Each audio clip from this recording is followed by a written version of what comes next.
آج پروین شاکر کی ایک غزل لے کر حاضر ہوا ہوں۔ وہی پروین شاکر جس نے کہا تھا کہ لڑکیوں کے دکھ عجب ہے، سکھ ہے ان سے بھی عجیب، مسکراتی ہیں تو آنچل بھیگتا ہے ساتھ ساتھ۔ تو آئیے غزل کی طرف کہ کو بکو پھیل گئی بات شناسائی کی، اس نے خوشبو کی طرح میری پذیرائی کی۔ کو بکو مینس گلی گلی، چاروں طرف، ہر طرف۔ کو بکو پھیل گئی بات شناسائی کی، ہماری شناسائی کی بات ہر جگہ پھیل چکی ہے، گلی گلی پھیل چکی ہے، اور اس نے خوشبو کی طرح میری پذیرائی کی۔ اور میں جہاں بھی گئی اس بات نے، اس سرگوشی نے ہر جگہ میری پذیرائی کی، ٹھیک جیسے خوشبو کیا کرتی ہے۔ ہر جگہ میرا استقبال اس نے کیا، ہر جگہ مجھ سے پہلے یہ پہنچ چکی تھی، اور میں جب بھی کہیں گئی، جس گلی سے بھی میں گزری، میری شناسائی کی بات نے میرا استقبال کیا۔ اور کیسے کہہ دوں کہ مجھے چھوڑ دیا ہے اس نے، بات تو سچ ہے مگر بات ہے رسوائی کی۔ اس میں کچھ کہنے کو نہیں ہے، یہ سیدھا سادہ شعر ہے۔ وہ کہیں بھی گیا لوٹا تو میرے پاس آیا، بس یہی بات ہے اچھی میرے ہر جائی کی۔ ہر جائی وہ جو کسی کا نہیں ہوتا، اور بظاہر وہ سب کے پاس ہوتا ہے لیکن کسی کا نہیں ہوتا۔ اس کے پاس بھی اس کا محبوب بھی ویسا ہی ہر جائی ہے، جو کسی ایک کا ہو کے نہیں رہ سکتا، کسی ایک جگہ نہیں ٹک سکتا۔ وہ گھومتا پھرتا رہتا ہے، کبھی ادھر کبھی ادھر، بھنورے کی مانند، کبھی اس ڈال پہ کبھی اس ڈال پہ۔ تو وہ کہیں بھی گیا لوٹا تو میرے پاس آیا، لیکن شاعرہ بس اتنی سی بات پہ خوش ہے کہ چلو لوٹ کے تو میرے ہی پاس آیا نا، چاہے وہ اس سے پہلے جہاں بھی گیا ہو۔ وہ کہیں بھی گیا لوٹا تو میرے پاس آیا، بس یہی بات ہے اچھی میرے ہر جائی کی۔ تیرا پہلو تیرے دل کی طرح آباد رہے، تجھ پہ گزرے نہ قیامت شب تنہائی کی۔ تیرا پہلو، تیرا محبوب تیرے پاس رہے، تیرے پہلو میں رہے ہمیشہ، کوئی نہ کوئی۔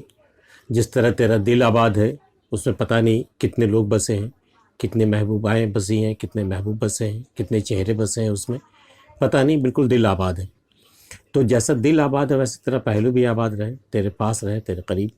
اور تجھ پہ گزرے نہ قیامت شب تنہائی کی، جو شب تنہائی میں جو قیامت گزرتی ہے، جو مجھ پر گزر رہی ہے، شاعرہ نے اپنی طرف اشارہ کیا ہے کہ جو مجھ پر گزر رہی ہے، جس طرح مجھ پر گزرتی ہے، وہ تجھ پہ نہ گزرے۔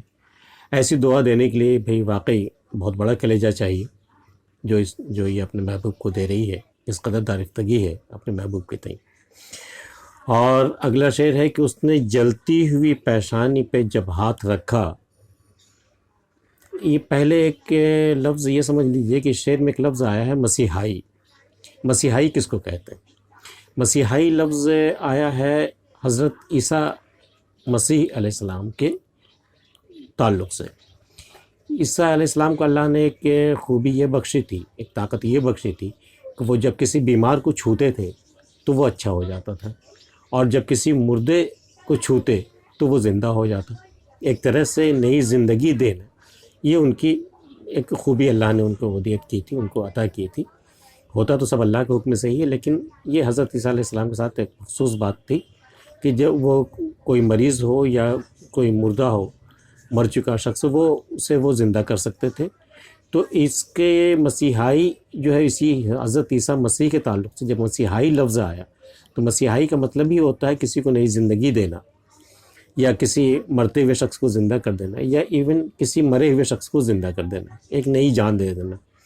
اس میں ایک لفظ آیا ہے، اور اب شاید شعر سمجھ میں آئے کہ اس نے جلتی ہوئی پیشانی پر جب ہاتھ رکھا، روح تک آ گئی تاثیر مسیحائی کی۔ شاعرہ بیمار ہے، شاید بخار سے بدن تپ رہا ہے، پیشانی جل رہی ہے، اور طبیب لگے ہوئے ہیں، دوائیں چل رہی ہیں، لیکن کوئی افاقہ نہیں ہے۔ ایسے ہی میں اس کا مسیحائی، اس کا مسیحا مطلب اس کا محبوب آتا ہے اور اس کی پیشانی پر محبت سے ہاتھ رکھتا ہے، تو اسے محسوس ہوتا ہے کہ یہ جو تاثیر ہے مسیحائی کی، نئی جان ڈال دینے کی، نئی زندگی ڈال دینے کی، جو مسیحائی کی تاثیر ہے، وہ صرف جسم تک ہی محدود نہیں رہی، بلکہ یہ تاثیر روح تک اتر گئی ہے۔ یہ اس کا اپنا ایک انداز ہے، اپنی محبت ہے، جو اسے یہ لگا کہ اس کے پیشانی پہ ہاتھ رکھتے ہی اس کی مسیحائی کی تاثیر جو ہے وہ روح تک آ گئی ہے۔ اور اب بیمار ہونے کا کوئی فائدہ نہیں ہے۔ اس غزل کو مہدی حسن نے اپنی آواز دے کر لازوال کر دیا ہے۔ آپ نے اگر نہیں سنی ہو یہ غزل تو کہیں سے بھی ڈھونڈ کر اسے ضرور سنیے اور دیکھیے گا کہ اس کی تاثیر، مطلب مہدی حسن کی آواز میں اس غزل کی تاثیر روح تک ضرور اتر جائے گی۔